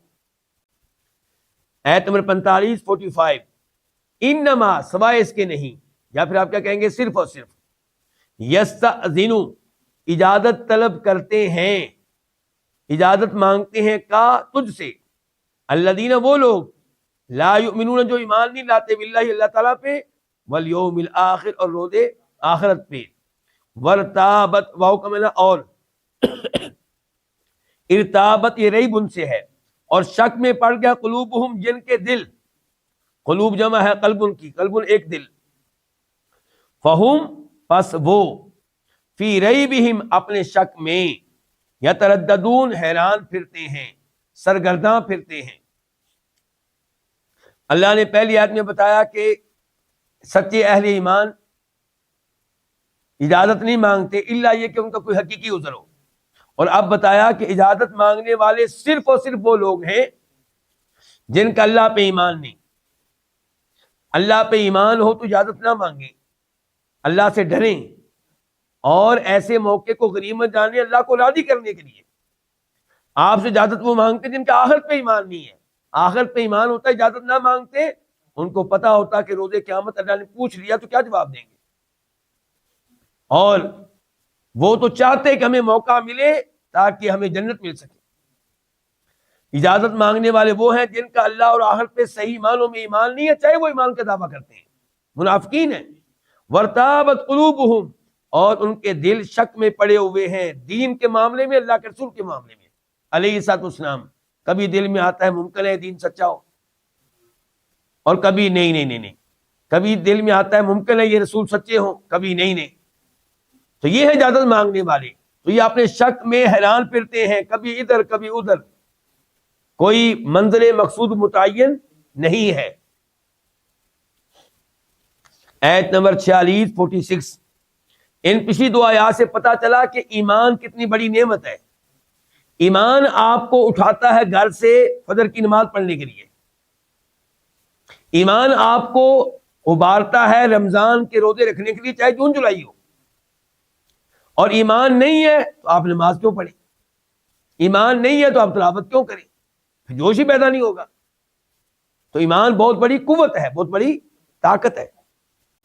آیت نمبر 46 ولو اور اگر، ارادو یہ ارادہ کرتے، یہ چاہتے، الخروج نکلنا، لأعدوا یہ دو الفاظ ہے، لام الگ ہے عدو الگ ہے، لام البتہ، عدو یہ تیار کرتے، لہو اس کے لیے، کس کے لیے؟ نکلنے کے لیے، عدتن کوئی سامان، عدتن کوئی سامان، ولیکن اور لیکن، کریہ اللہ اللہ نے ناپسند جانا، انبعاثہم ان کا اٹھنا، انبعاث الگ لفظ ہے، ہم الگ ہے، انبعاث اٹھنا، ہم ان کا، یعنی کہ اللہ نے ان کے اٹھنے کو ناپسند جانا، فثبتہم، فاتو ثبتا اس نے روک دیا یا اس نے سست کر دیا، ہم ان کو، وقیلا اور کہا گیا، اقعدوا تم بیٹھے رہو، مع القاعدین بیٹھے رہنے والوں کے ساتھ۔ القاعدین جمع ہے، واحد کیا ہے اس کا؟ قاعدن، بیٹھنے والا۔ اللہ تعالیٰ فرماتے ہیں کہ یہ اس لڑائی کے معاملے میں سنجیدہ ہی نہیں تھے، ان کی نیت ہی نہیں تھی کہ لڑیں۔ اگر ان کی نیت میں ہوتا لڑنا تو یہ اس کے لیے کوئی نہ کوئی تیاری کرتے، پھر ادھر بن جاتا تو آ کے ادھر پیش کرتے۔ انہوں نے ذرا بار اس کے لیے تیاری نہیں کی، نہ سواریاں تیار کی اس کے لیے، نہ لڑنے والے ہتھیار تیار کیے اس کام کے لیے، کوئی تیاری نہیں کی۔ اصل میں پھر بات کیا ہے، اللہ نے ان کے اس جنگ میں جانے کو پسند ہی نہیں کیا۔ اللہ نے نہیں چاہا کہ یہ نکلیں، کیونکہ اللہ جانتا ہے ان کے دلوں میں موجود منافقت کو، اللہ جانتا ہے ان کے گناہوں کو، اللہ جانتا ہے ان کے دلوں میں موجود کفر کو، اس لیے اللہ نے نہیں چاہا کہ یہ نکلے۔ پتہ چلا کہ جب انسان اس قسم کا مجرم ہو تو اللہ اس کی مدد نہیں کرتا نیکی کرنے کے معاملے میں۔ جب آپ گناہ کریں گے سزا یہ ملے گی کہ اگلی نیکی کرنے کی توفیق اللہ نہیں دے گا، کیونکہ ان کے دلوں میں منافقت تھی، تو اللہ تعالیٰ کہہ رہے ہیں میں نے پسند ہی نہیں کیا کہ نکلیں۔ فثبتہم، بلکہ کیا ہوا، اللہ تعالیٰ نے ان کو سست کر دیا، اللہ تعالیٰ نے ان کو روک دیا۔ وقیلا اور کہا گیا ان سے کہ اقعدوا بیٹھے رہو بیٹھنے والوں کے ساتھ، یعنی کہ تمہاری سزا یہ ہے، تمہاری منافقت کی سزا، تمہارے جرائم کی سزا یہ ہے کہ تمہیں اس عظیم سعادت میں شریک ہونے کا موقع نہیں دیا جائے گا، بلکہ ان سے کہا گیا کہ تو بیٹھنے والے ہیں، بیٹھنے والوں سے مراد ہے عورتیں، بچے، بوڑھے، تمہاری سزا یہ ہے کہ ان کے ساتھ تم بھی بیٹھے رہو۔ آیت نمبر 47 لو، اگر، یہاں پہ تسلی دی جا رہی ہے اہل ایمان کو کہ وہ نہیں گئے تو آپ اس کے اوپر پریشان نہ ہوں، ٹینشن نہ لیں اس چیز کی۔ لو اگر، خرجو وہ نکلتے، فیکم تم میں، فی الگ ہے کم الگ ہے، فی کا معنی کیا ہوتا ہے میں، کم تم، اگر وہ نکلتے تم میں، ما نافیہ ہے نہ، زادو وہ بڑھاتے، کم تم کو، الا مگر خبالا خرابی میں، ولا اودعو واو کا معنی اور لام کا لا، یہ صرف لا ہے، اس کا معنی البتہ، اور اس کے بعد کیا اودعو، اور البتہ اودعو، یہ اودعو دوڑتے، دوڑاتے، بریکٹ میں لے آپ لکھیں گھوڑے، البتہ یہ دوڑاتے گھوڑے، خلالکم تمہارے درمیان، خلال درمیان، کم تمہارے، البتہ یہ گھوڑے دوڑاتے تمہارے درمیان، یبغون اس حال میں کہ یہ طلب کرتے، کم تمہارے لیے، کیا طلب کرتے؟ الفتنہ، فتنہ و فساد، وفیکم اور فیکم تم میں، سماعون بہت سننے والے ہیں، لہم ان کی خاطر ان کے لیے، لہم دو الفاظ ہیں لام اور ہم، واللہ اللہ تعالی علیم خوب جاننے والا ہے بالظالمین ان ظالموں کو۔ اللہ رب العزت نے یہاں پہ تسلی دی ہے اہل ایمان کو کہ ان کے نہ جانے کی ٹینشن نہ لیں، کیونکہ یہ جاتے تو آپ کو فائدہ نہیں ہونا تھا، الٹا نقصان ہونا تھا۔ اگر یہ تمہارے ساتھ جاتے تو انہوں نے تمہیں قوت میں نہیں بڑھانا تھا، ان کی وجہ سے تمہاری طاقت نہیں بڑھنی تھی، بلکہ انہوں نے تمہیں خراب کرنا تھا۔ کیسے؟ یہ پروپیگنڈا کرتے، مسلمانوں کے حوصلے پست کرنے کی کوشش کرتے، ایسے واقعات بتاتے جن کی وجہ سے مسلمان پریشان ہوں۔ مثال کے طور پہ کہتے راستے میں سنا ہے کہ رومی بڑی طاقت والے ہیں، وہ اتنا لشکر لے کر آ رہے ہیں، وہ یوں کر رہے ہیں، اس قسم کی باتیں کرتے۔ اچھا، وَلَأَوْضَعُوا خِلَالَكُمْ يَبْغُونَكُمُ الْفِتْنَةَ، اور تمہیں آپس میں لڑانے کی کوشش کرتے، فتنہ و فساد کرنے کی کوشش کرتے، ادھر کی بات ادھر، ادھر کی بات ادھر، یعنی کہ لَأَوْضَعُوا خِلَالَكُمْ گھوڑے دوڑاتے، کوششیں کرتے، محنت کرتے تمہیں آپس میں لڑانے کے لیے۔ فتنہ و فساد پیدا کرنے کے لیے، جبکہ تم میں ایسے لوگ موجود ہیں جو ان کی باتیں سنتے ہیں۔ اس جملے کے دو مطلب ہیں۔ ایک مطلب یہ ہے کہ ایسے لوگوں کی مجالس میں نہیں بیٹھنا چاہیے، ایسے لوگوں کی باتیں نہیں سننی چاہیے، ان سے اعراض کرنا چاہیے، جبکہ تم میں ایسے لوگ ہیں جو بڑی محبت سے ان کی باتیں سنتے ہیں۔ اور دوسرے نمبر پہ یہ بتایا گیا کہ تم میں ایسے لوگ موجود ہیں جو ان کے لیے جاسوسی کرتے ہیں، لشکر کی باتیں ان تک پہنچاتے ہیں۔ تو اللہ تعالیٰ نے یہاں پہ وارننگ دی کہ اللہ ان ظالموں کو خوب جاننے والا ہے، یعنی کہ اس کی سزا ان کو ملے گی۔ آیت نمبر 48 لقد البتہ تحقیق ابتغوا انہوں نے طلب کیا الفتنہ فتنہ من قبل اس سے پہلے، وقلبوا اور انہوں نے الٹ پلٹ کیا، واو کا معنی اور، قلبوا الٹ پلٹ کیا، لاکا تیرے لیے، الامور کئی معاملات کو، کئی امور کو، حتیٰ یہاں تک کہ جاء آیا، الحق حق، وظہر اور غالب ہو گیا، امر اللہ اللہ کا حکم، وہم وہ حالیہ ہے جبکہ، ہم وہ کارہون ناپسند کرنے والے تھے۔ اللہ تعالیٰ نے اس آیت میں بتایا کہ اگر تمہارے ساتھ یہ جاتے تو انہوں نے فتنہ و فساد پیدا کرنا تھا، اور اب اس آیت میں بتایا کہ ایسی حرکتیں پہلے بھی کر چکے ہیں، یعنی کہ ایک تو اللہ علم دے رہا ہے کہ انہوں نے ایسا کرنا تھا، اور تمہیں اللہ کے اوپر یقین ہے کہ جو اللہ بات کہے وہ سچ ہے، اور ایک تم ان کے ماضی پہ نگاہ دوڑا لو، ان کی تاریخ تم دیکھ لو کہ انہوں نے مختلف مقامات پہ مسلمانوں میں فتنہ پیدا کرنے کی کوشش کی۔ مثال کے طور پہ جنگ احد دیکھ لیں، جنگ بدر مسلمان جیت گئے تو یہ مسلمان ہو گئے یہ دیکھ کر کہ بھئی اسلام تو لگتا ہے غالب آ رہا ہے، اوپر سے کلمہ پڑھ لیا، ہماری جانیں محفوظ ہو جائیں گی، ہمیں بھی مال غنیمت ملا کرے گا۔ جنگ احد میں جب ان کو پتا چلا کہ دشمن بہت بڑی تعداد میں آ رہا ہے، جنگ بدر میں وہ تھے 1000، اب کتنے تھے 3000، تو یہ مسلمانوں کے ساتھ تھے، بظاہر کلمہ پڑا ہوا تھا، تو یہ مسلمانوں کے ساتھ نکلے۔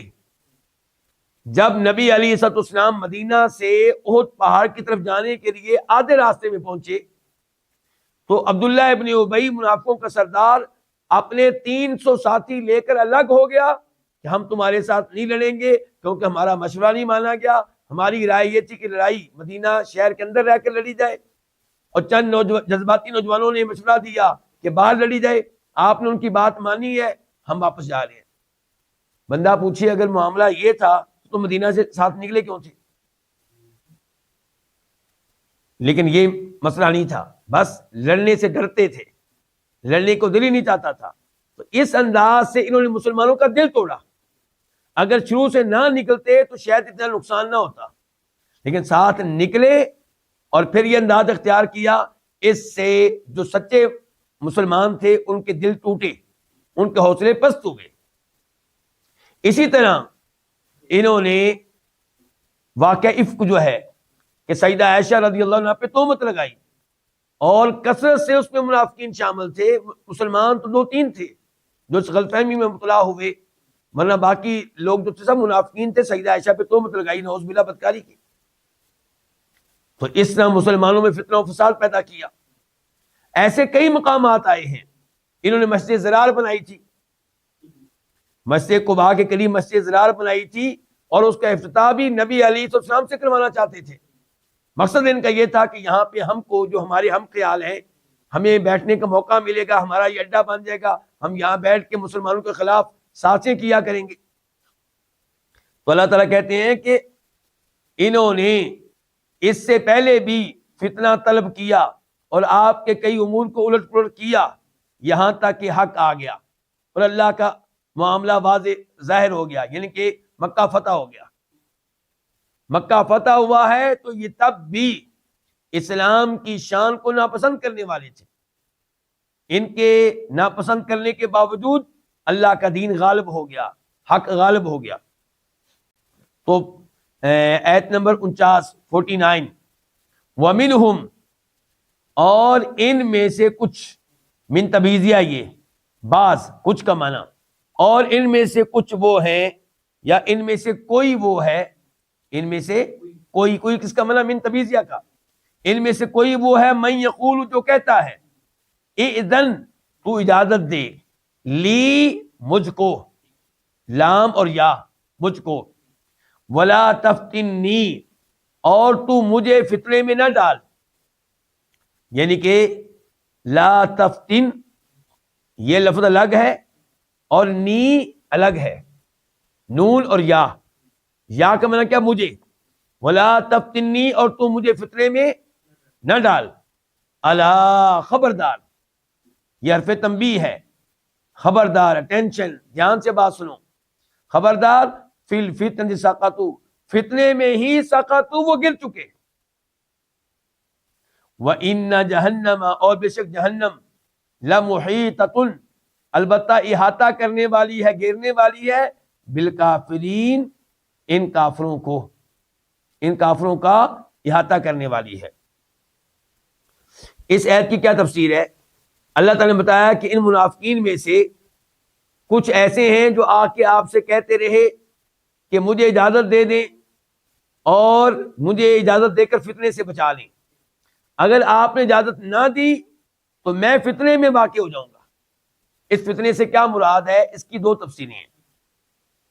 ایک تفسیر یہ ہے کہ اگر آپ مجھے اجازت نہیں دیں گے تو میں جنگ میں شریک ہو جاؤں گا، تو وہاں کے ممکن ہے میں ہلاک ہو جاؤں، میرے بچوں کا کیا بنے گا، میری بیوی کا کیا بنے گا، تو یہ میرے لیے ہلاکت ہے، تو ولا تفتنی یعنی کہ آپ مجھے ہلاکت میں نہ ڈالیں، مجھے اجازت دے دیں، رخصت دے دیں جنگ نہ کرنے کی، اور مجھے ساتھ لے جا کر ہلاکت میں نہ ڈالیں۔ دوسرا ولا تفتنی کا مطلب یہ ہے کہ مجھے ساتھ لے جا کر گناہ میں نہ ڈالیں۔ کیوں؟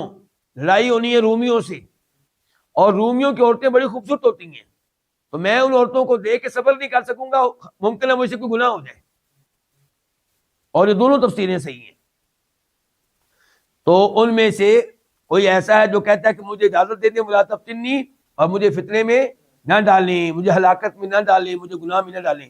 اللہ تعالی نے کہا کہ فتنے میں تو یہ پہلے ہی گر چکے ہیں، اوپر سے کلمہ پڑھا، اندر کفر ہے، تو یہ فتنے میں گر چکے ہیں، اور اس لڑائی میں شامل نہ ہو کر، ایسے بہانے کر کے اللہ کے نبی سے رخصت لے کر یہ فتنے میں گر چکے، ہلاکت میں گر چکے، اپنے آپ کو تباہ کر چکے یہ، اور جہنم جو ہے وہ ان کو گھیرنے والی ہے، جہنم ان کا انجام ہے۔ آیت نمبر 50 ان اگر تصب پہنچے کا تجھے حسنتن کوئی بھلائی، حسنتن کا معنی کیا؟ کوئی بھلائی، تسؤہم وہ بری لگتی ہے ہم ان کو، وَإِنْ اور اگر تصب پہنچے کا تجھے مصیبتن کوئی مصیبت، یقولو تو یہ کہتے ہیں، قد تحقیق اخذنا امرنا ہم نے پکڑ لیا اپنا معاملہ، ہم نے اختیار کر لیا اپنا معاملہ، مراد یہ کہ ہم نے اپنی احتیاط پہلے کر لی تھی، من قبل اس سے پہلے، وَيَتَوَلَّوْا اور یہ پھرتے ہیں، واپس جاتے ہیں، وَهُمْ فَرِحُونَ جبکہ وہ حالیہ ہے، جبکہ وہ فرحون بہت خوش ہونے والے ہوتے ہیں، بہت خوش ہوتے ہیں۔ فرحون جمع ہے کس کی؟ فرحون کی۔ اللہ رب العزت نے یہاں پہ بتایا کہ اگر آپ کے اوپر کوئی بلائی آئے، اللہ آپ کو غلبہ دے، فتح دے، مال غنیمت دے، تو ان کو دکھ پہنچتا ہے۔ اللہ کے نبی علیہ السلام کو عزت ملے، خوشی ملے، فتح ملے، مال غنیمت ملے، تو یہ کام ان کو برا لگتا ہے، پتہ چلا دل میں ایمان نہیں ہے۔ اور اگر مسلمانوں پہ مصیبت آ جائے، آردی کہیں شکست ہو جائے، یا مسلمان زخمی ہو جائیں، یا چند مسلمان شہید ہو جائیں، تو پھر یہ کہتے ہیں الحمدللہ ہم نے پہلے احتیاط کر لی تھی، اسی لیے ہم لڑائی میں ساتھ نہیں گئے، اسی لیے ہم نے پہلے ہی مدد کر لی تھی، اسی لیے ہم نے پہلے ہی مدد کر لی تھی، جیسا کہ جنگ احد میں کیا انہوں نے۔ جنگ احد میں 70 مسلمان شہید ہوئے تو کہنے لگے اسی لیے تم گئے نہیں تھے ساتھ، اسی لیے ہم نے معذرت کر لی تھی۔ وَيَتَوَلَّوْا وَهُمْ فَرِحُونَ، تو اللہ تعالیٰ نے کہا کہ جب مصیبت آتی ہے، نمبر ایک منہ سے ایسی باتیں کرتے ہیں اور عملی طور پہ واپس جاتے ہیں اس حال میں کہ بڑے خوش ہوتے ہیں، ان مصائب پہ خوش ہوتے ہیں جو مسلمانوں پہ آئے، مسلمان شہید ہوں، مسلمان زخمی ہوں، مسلمانوں کو عارضی شکست ہو، بڑے خوش ہوتے ہیں۔ آیت نمبر 51 قل تو کہہ دے، لن ہرگز نہیں، یصیبا پہنچے گا، نہ ہمیں، ہرگز نہیں ہم پہ مصیبت آئے گی، الا مگر ما وہ جو کتب اللہ، اللہ نے لکھ دی ہے، لنا ہمارے لیے، لام کے لیے نہ ہمارے، ہوا مولانا، ہوا وہ، مولانا نہ ہمارا، وہ ہمارا مولا ہے۔ مولا کا معنی ہو سکتا ہے کارساز، مولا کا معنی ہو سکتا ہے مالک، مولا کا معنی مددگار، یعنی کہ اللہ ہی ہمارا مددگار ہے، اللہ ہی ہمارا کارساز ہے، ہمارے کام کرنے والا، اللہ ہی ہمارا مالک ہے۔ وعلی اللہ، اور اللہ ہی پہ، ہی کا معنی کیسے آ گیا؟ کیونکہ اللہ کو بعد میں آنا چاہیے تھا، پہلے آ گیا تو ہی کا معنی پیدا ہو گیا، اور اللہ ہی پہ، فا پس، لیتوکل، یہ اصل میں 3 الفاظ ہیں، فا کے معنی پس، اور لام ہے لام امر، واجب ہے، چاہیے کہ، ضروری ہے، اور اللہ ہی پہ پس واجب ہے، ضروری ہے یا چاہیے کہ یتوکل، بھروسہ کریں، توکل کریں، المؤمنون، اہل ایمان، ایمان لانے والے۔ اللہ رب العزت نے اس آیت میں اپنے نبی کو سکھایا کہ ان کی باتوں کا جواب کیسے دینا ہے۔ ان کی یہ بات جب مصیبت آئے، جناب ہم نے اسی لیے پہلے احتیاطی تدابیر اختیار کر لی تھی، اسی لیے ہم جنگ کا حصہ نہیں بنے تھے، اور پھر عملی طور پہ خوش بھی ہوتے ہیں، تو اللہ تعالیٰ نے کہا کہ اس کا پہلا جواب یہ ہے کہ آپ نے کہنا ہے کہ ہمارے اوپر کوئی مصیبت نہیں آ سکتی سوائے اس مصیبت کے جو اللہ نے تقدیر میں پہلے لکھ دی ہے، جو تقدیر میں اللہ نے لکھ دی ہے وہ آ کر رہے گی، دنیا کی کوئی طاقت ہمیں اس مصیبت سے بچا نہیں سکتی۔ ہوا مولانا، اور یہ اللہ جس نے ہماری تقدیر میں کوئی مصیبت لکھ دی ہے، یہ ہمارا مددگار ہے، یہ ہمارا کارساز ہے، ہمارے امور کو کرنے والا، سر انجام دینے والا یہ ہے، اور یہ ہمارا مالک ہے، اور اس اللہ پہ ہی اہل ایمان کو توکل کرنا چاہیے، اور ہمارا اللہ پہ توکل ہے، اللہ پہ اعتماد ہے، اللہ پہ بھروسہ ہے۔ دوسرے نمبر پہ کیا جواب دینا ہے وہ دوسری آیت میں آ گیا، آیت نمبر 52 قل تو کہہ دے، حل کیا، تربصون، تم انتظار کرتے ہو، تربصون اصل میں کیا تھا؟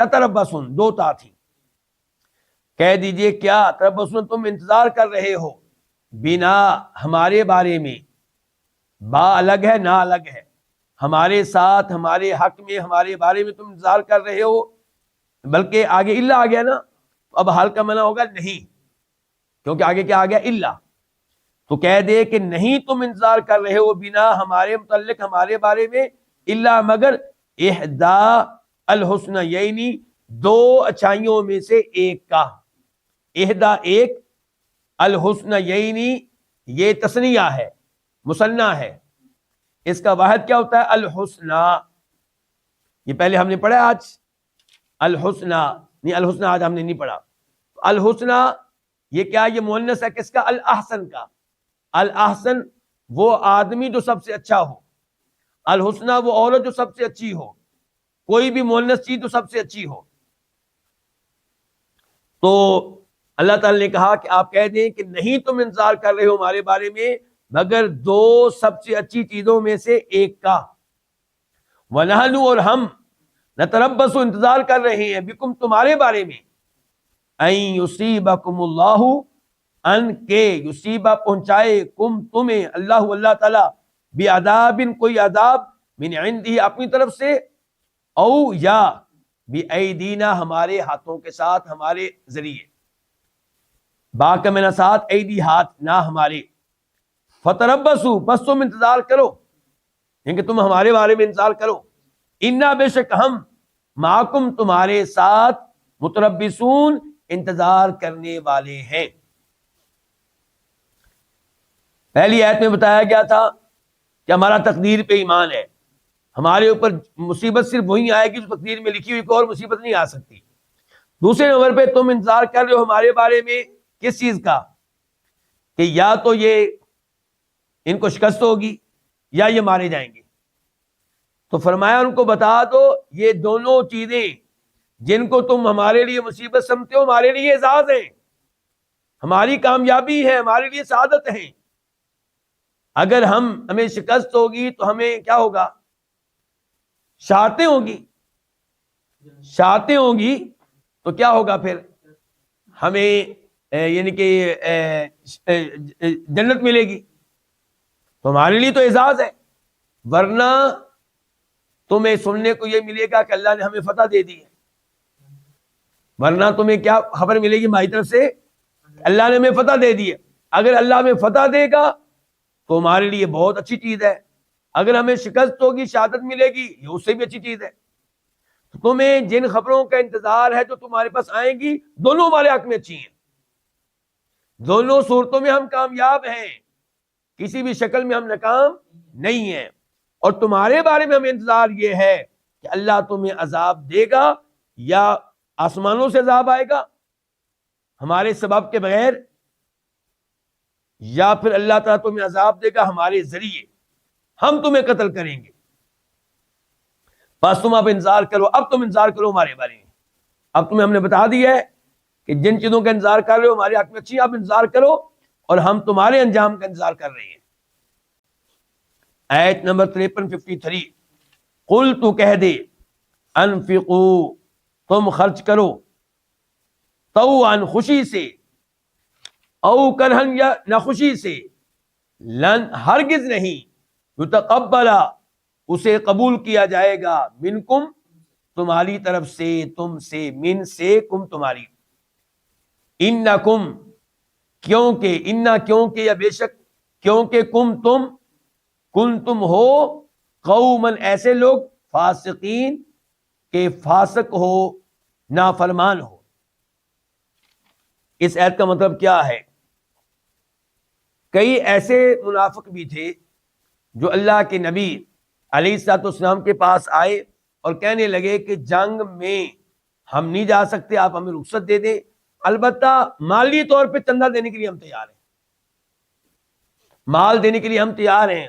اللہ نے کہا تم مال خوشی سے دو یا خوشی سے دینا، تم نے ناخوشی سے ہی ہے، لیکن تم خوشی سے بھی دو یا ناخوشی سے دو، اللہ تعالیٰ کو تمہارے مال کی کوئی ضرورت نہیں، کیونکہ تم کافر ہو، تم فاسق ہو، یعنی کہ اللہ کے نافرمان ہو۔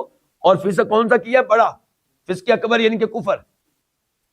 اللہ تعالیٰ نے فرمایا آپ ان سے کہہ دیں کہ تم خرچ کرو اللہ کے راستے میں، خوشی سے نہ خوشی سے، ہرگز قبول نہیں کیا جائے گا، کیونکہ تم فاسق لوگ ہو۔ آیت نمبر 54 وما اور نہیں، منع کیا، ہم ان کو، ان تقبلا اس بات سے کہ قبول کیا جائے، قبول کیے جائیں، منہم ان کی طرف سے، نفقاتہم ان کے خرچے، یعنی کہ ان کا اللہ کی راہ میں خرچ کرنا، ان کے خرچے، الا مگر اس بات نے کہ انہم کے بے شک وہ، کفروا انہوں نے کفر کیا ہے، باللہ اللہ تعالیٰ کے ساتھ، وبرسولہ اور اس کے رسول کے ساتھ۔ اصل میں مجھے یہاں پہ پہلے وضاحت دینی پڑے گی، پھر ترجمہ کرتے ہیں۔ اللہ تعالیٰ اس آیت میں بتا رہے ہیں کہ ان کے صدقات کیوں اللہ کے ہاں قابل قبول نہیں ہیں، اس کی وجوہات کیا کیا ہیں۔ تو پہلی وجہ یہ ہے کہ انہوں نے اللہ کے رسول کے ساتھ کفر کیا ہے۔ کفر کی حالت میں آپ جو بھی مال خرچ کریں گے اللہ قبول کرنے والا نہیں ہے۔ کافر آدمی مساجد بنائے، ہاسپٹل بنائے، یتیموں کی پرورش کرے، بیواؤں پہ خرچ کرے، کچھ فائدہ نہیں ہوگا۔ نمبر 2، ایمان قبول کرنے کے بعد، کلمہ پڑھنے کے بعد سب سے اہمیت کس چیز کی ہے؟ نماز کی۔ نماز پڑھیں، خوشی خوشی پڑھیں، لیکن یہ چونکہ منافق ہیں نماز کے لیے نہیں آتے مگر سستی سے، کیونکہ نماز اللہ کے لیے تو پڑھتے نہیں ہیں، جنت کے لیے تو پڑھتے نہیں، جنت سے بچنے کے لیے پڑھتے نہیں، جوش نہیں ہے، صرف حاضری لگوانے کے لیے آتے تاکہ ہمیں مسلمان سمجھا جائے۔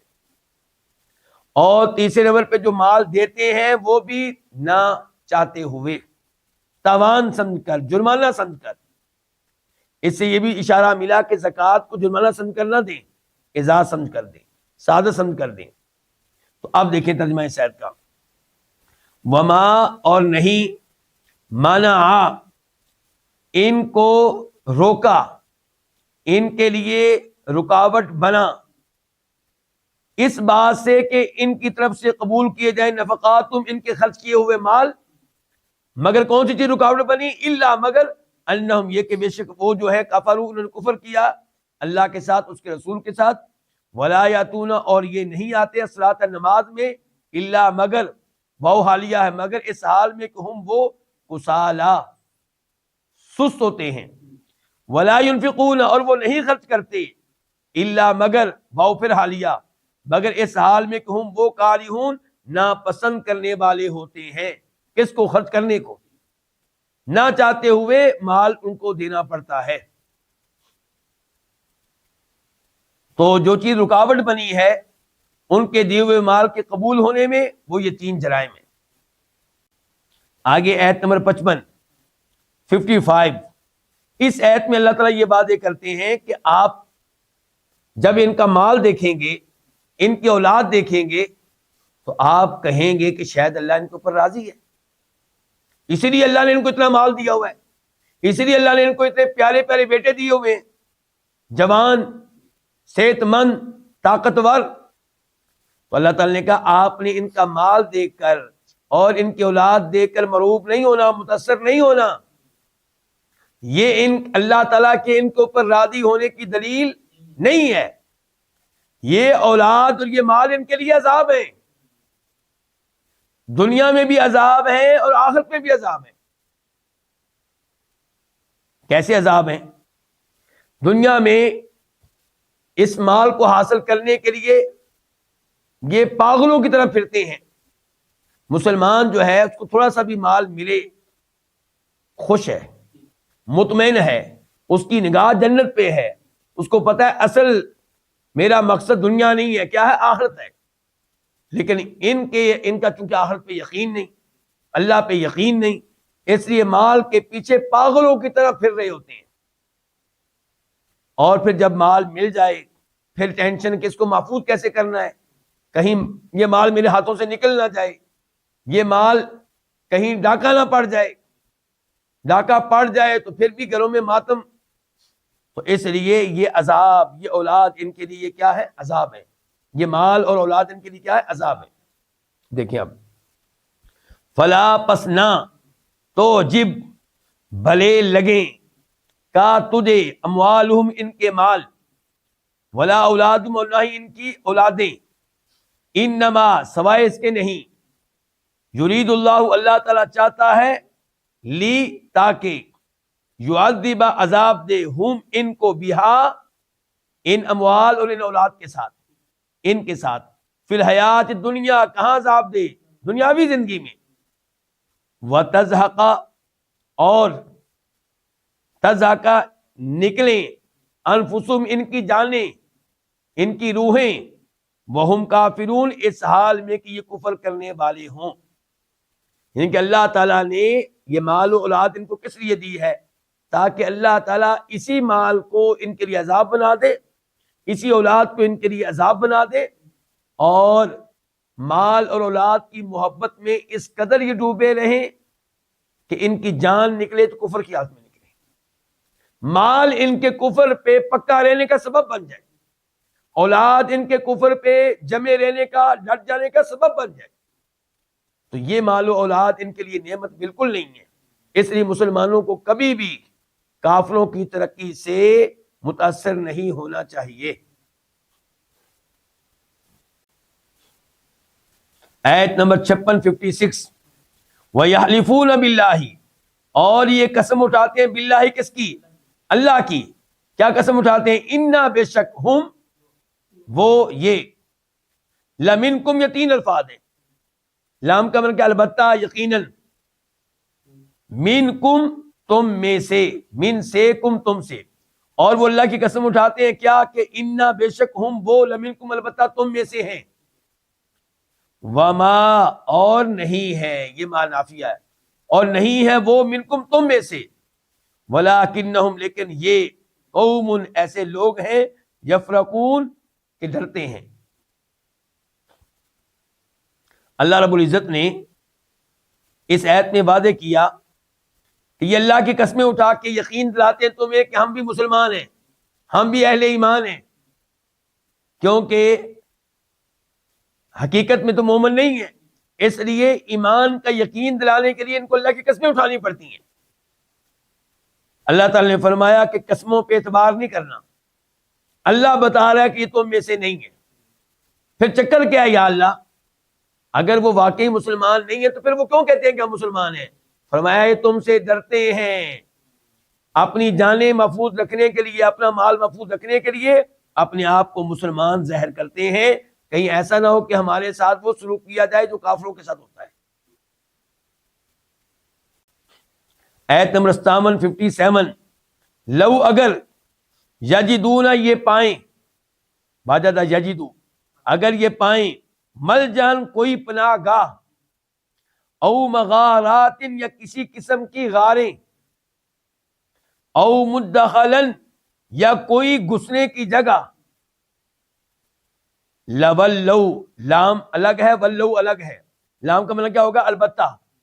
البتہ ولو یہ لوٹ کر جائیں، الیہ اس کی طرف، وہم وہ حالیہ ہے جبکہ، ہم یہ یجمعون رسیاں توڑا رہے ہوں، بے قابو ہو رہے ہوں، رسیاں توڑا رہے ہوں یا کیا کہنے، بے قابو ہو رہے، کنٹرول سے باہر ہو رہے ہوں۔ اس آیت کا مطلب کیا ہے؟ اللہ نے وعدے کیا نا پچھلی آیت میں کہ حقیقتاً یہ مسلمان نہیں ہیں اور یہ قسمیں اٹھاتے ہیں کہ ہم مسلمان ہیں، تو اللہ نے کہا آپ لوگوں سے ڈرتے ہوئے، ورنہ ان کی صورتحال یہ ہے کہ اگر ان کو کوئی پناہ گاہ مل جائے جہاں پہنچ کر یہ مسلمانوں سے بچ جائیں، یا ان کو کوئی غار مل جائے مسلمانوں کی تلواروں سے بچنے کے لیے، یا ان کو کوئی جگہ گھسنے کی مل جائے، کوئی جگہ مل جائے، کوئی پناہ گاہ، کوئی غار، کوئی گھسنے کی جگہ، تو یہ اس جگہ جائیں گے اور بے قابو ہو کر، یعنی کہ تم پکڑنا بھی چاہو تمہارے ہاتھ نہیں آئیں گے۔ جیسے کوئی گھوڑا جو سرکش قسم کا ہو، وہ اپنے مالک کے کنٹرول میں نہیں رہتا، بے قابو ہو جاتا ہے، ایسے ہی تم سے بے قابو ہو کے نکل جائیں تمہارے ساتھ کبھی نہ رہیں، لیکن کیونکہ تم سے ڈرتے ہیں اور کوئی پناہ گاہ ملتی نہیں ہے، اس لیے مجبوراً تمہارے ساتھ ہے۔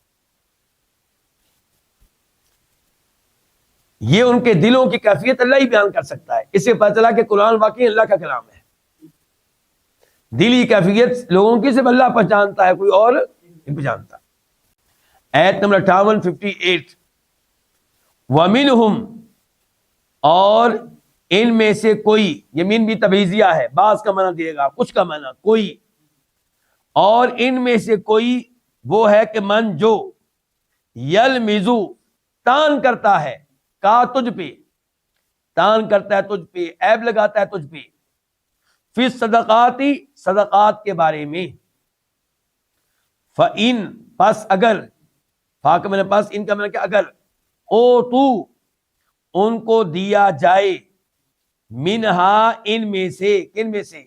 ان صدقات میں سے، رضو وہ راضی ہو جاتے ہیں، وَإِن اور اگر، لم یعطوا ان کو نہ دیا جائے، منہا ان میں سے، اذا یہ فجائیہ ہے، اچانک کا معنی، یکدم، یکا یک، آپ اس کا معنی اچانک کر سکتے ہیں، یکا یک کر سکتے ہیں، یکدم کر سکتے ہیں، آپ کر سکتے ہیں اسی وقت، تو اذا اسی وقت، یا یکدم یا یکا یک، ہم وہ یسخطون ناراض ہو جاتے ہیں۔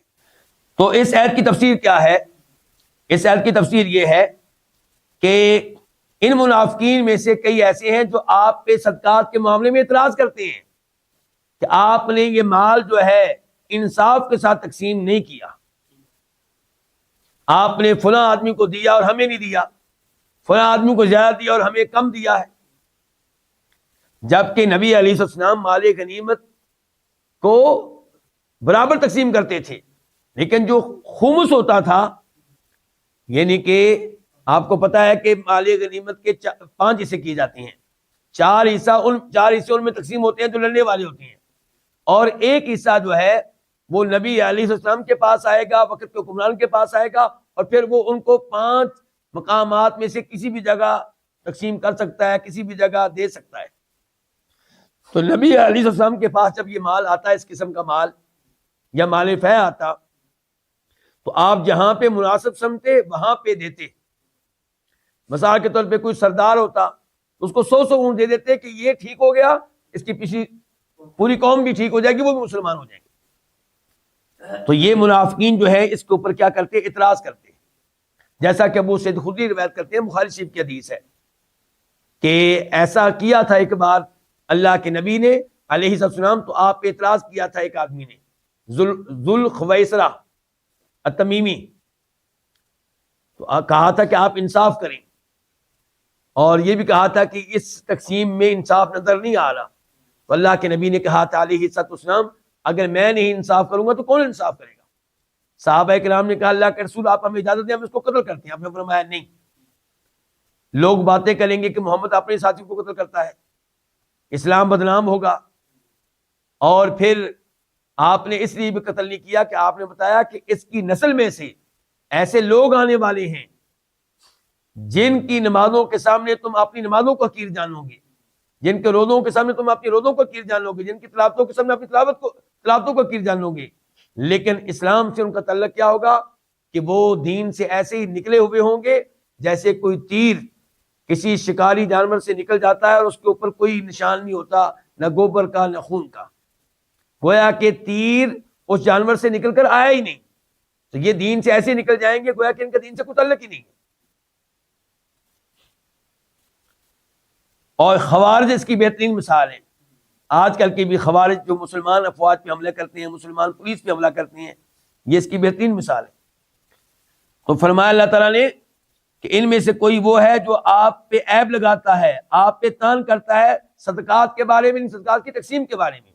البتہ اگر ان کو دیا جائے پھر کوئی اعتراض نہیں کرتے، بس ان کا یہ کہ ہمیں ملے، بس اور کوئی مسئلہ نہیں۔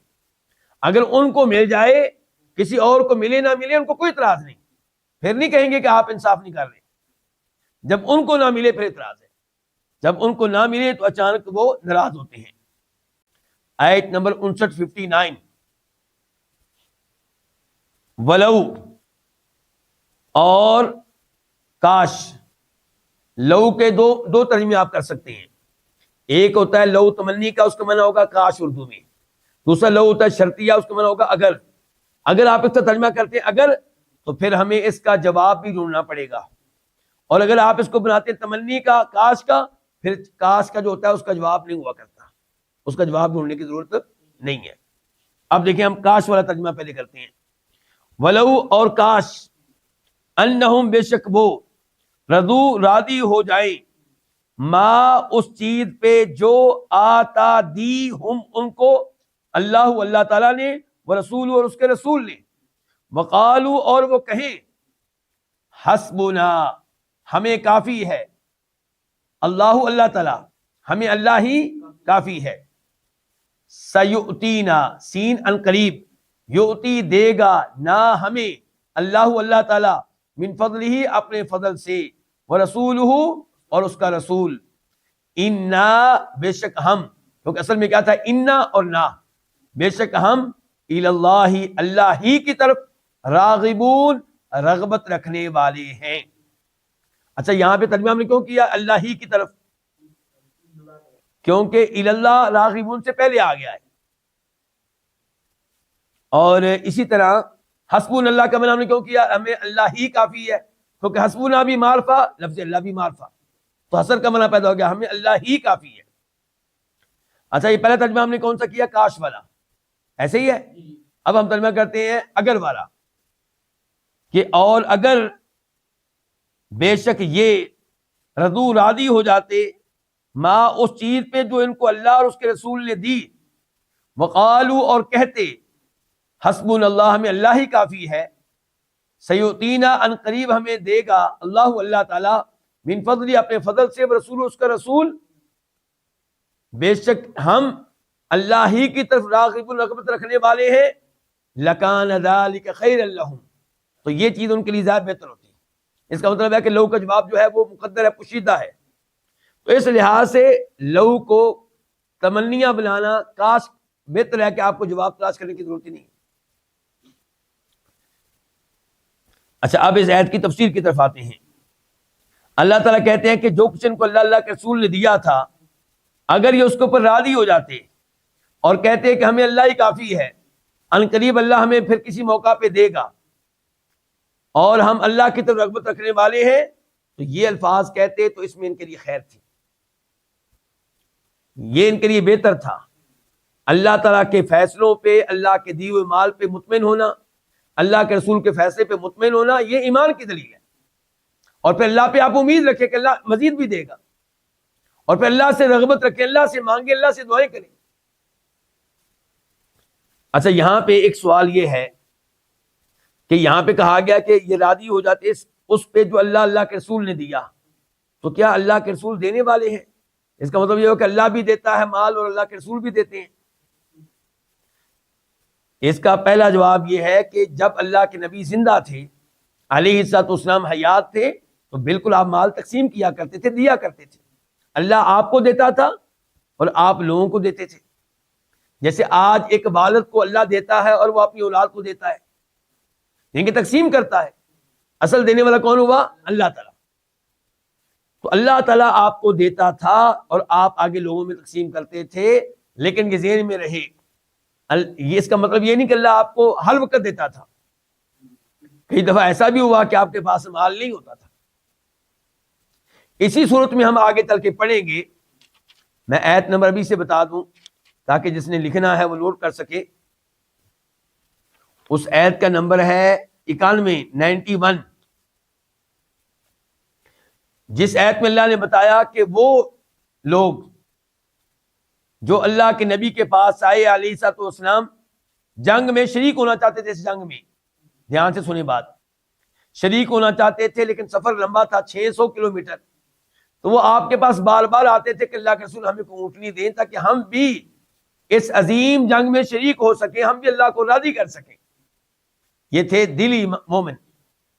تو اللہ کے نبی آگے سے کیا کہتے تھے کہ میرے پاس لا اجد ما احملکم علیہ، آیت نمبر 91 اور 92، 91 اور 92۔ آپ آگے سے کہتے تھے لا اجد ما احملکم علیہ، میرے پاس وہ اونٹنیاں نہیں ہیں جن کے اوپر میں تمہیں سوار کر سکوں، سواری کی تمہیں دے سکوں۔ تو وہ صحابہ کرام روتے ہوئے واپس جاتے تھے۔ اگر ہوتے نبی علیہ السلام مشکل کشا، حاجت روا، داتا، تو آپ دیتے نا ان کو اونٹنیاں۔ نہیں تھی تو آپ نے مدد کر، بعد میں اللہ نے دے دی تو آپ نے ان کو دے دی۔ تو اس لیے یہاں پہ دینے کا مطلب کیا ہے کہ جتنا مال اللہ نے دیا وہ آپ نے تقسیم کر دیا۔ اور آپ کہا کرتے تھے انما انا قاسم واللہ یعطی، بخاری شریف کی حدیث ہے کہ اللہ تعالیٰ دینے والا، میں تو صرف تقسیم کرنے والا ہوں۔ لیکن آج کلمہ پڑھنے والا، اس کا جرم یہ ہے جس کی وجہ سے ہم کہتے ہیں کہ شرک کر رہا ہے، وہ کہتا ہے کہ آج بھی نبی علیہ السلام لوگوں میں مال تقسیم کر رہے ہیں۔ ہم کہتے ہیں جب زندہ تھے جتنا اللہ نے مال دیا وہ آپ نے تقسیم کیا، اور جو اللہ نے نہیں دیا وہ آپ نے تقسیم نہیں کیا، اور آج بالکل تقسیم نہیں کر رہے۔ یہ ہمارے عقیدے میں ان کے عقیدے میں فرق ہے۔ اور یہاں پہ تذکرہ ہو رہا ہے جب آپ زندہ تھے، حیات تھے، مال غنیمت تقسیم کرتے تھے، زکوٰۃ کا مال تقسیم کرتے تھے، دیگر مال تقسیم کرتے تھے۔ تو فرمایا اگر یہ راضی ہو جاتے اس مال پہ جو ان کو اللہ کے رسول نے دیا، اور کہتے ہیں ہمارے لیے اللہ ہی کافی ہے۔ دیکھیں یہاں پہ یہ نہیں کہا گیا کہ کہتے ہیں ہمارے لیے اللہ ہی کافی، اللہ کے رسول کافی ہیں، یہ نہیں کہا گیا۔ دینے کی باری آئی تو اللہ کے رسول دینے والے ہیں، کیونکہ اپنی زندگی میں آپ دیا کرتے تھے جتنا مال اللہ دیتا تھا، اور زندگی میں بھی یہ کہنے کی اجازت نہیں تھی کہ ہمارے لیے اللہ اور اللہ کے رسول کافی ہے، کافی ہے اللہ بس۔ اور گزشتہ کسی درس میں میں نے 3-4 آیتیں مزید بھی آپ کو بتائی تھی، الیس اللہ بکاف عبدہ، کہ اللہ تعالیٰ ہی اپنے بندے کو کافی نہیں ہے۔ اس کے علاوہ حسبنا اللہ و نعم الوکیل، کہ صحابہ کرام نے جنگ احد کے بعد کیا کہا تھا؟ ہمارے لیے اللہ ہی کافی ہے، یہ نہیں کہا تھا اللہ کے رسول کافی ہیں۔ ابراہیم علیہ السلام نے بھی یہی الفاظ کہے تھے. تو اور وہ کہتے کہ ہمیں اللہ ہی کافی ہے. سیؤتین اللہ، ان قریب ہمیں اللہ تعالیٰ دے گا، من فضلی اپنے فضل سے، ورسولہ اور رسول دے گا. یعنی کہ جب تک اللہ کے نبی علیہ السلام حیات ہیں، آئندہ بھی جنگیں لڑی جائیں گی، آئندہ بھی آپ کے پاس مال آئے گا، تو ہمیں اللہ دے گا، اللہ کے رسول دیں گے. ان کے اللہ دینے والا، اللہ کے رسول تقسیم کرنے والا. کیونکہ فضل کی باری آئی تو ان قریب ہمیں دے گا اللہ اپنے فضل سے، اور رسول دے گا اپنے فضل سے. نہیں کہا گیا وہاں پہ. فضل کس کا؟ اللہ کا. اللہ دے گا، اللہ کا فضل ہوگا، اللہ کے رسول تقسیم کریں گے. اور پھر کہا انا الی اللہ راغبون، ہم اللہ کی طرف رغبت رکھنے والے ہیں. یہ نہیں کہا کہ اللہ اور اللہ کے رسول کی طرف رغبت رکھنے والے ہیں، ہم اللہ ہی کی طرف رغبت رکھنے والے ہیں. تو یہیں پہ اکتفا کرتے ہیں. اللہ رب العزت جو اب تک ہم نے پڑھا ہے اسے قبول فرمائے، اور قرآن کریم کو پوری زندگی تفسیر کے ساتھ سمجھنے کی توفیق دے، تلاوت کرنے کی توفیق دے. اللہ ہم سب کے گناہ معاف فرمائے، ہمیں جہنم کی آگ سے آزاد فرمائے، اور جو مظلوم مسلمان اللہ ان کی مدد فرمائے، جو مریض ہیں ان کو اللہ تعالیٰ شفا دے. وصلی اللہ تعالیٰ علی نبینا محمد وعلی آلہ وصحبہ اجمعین.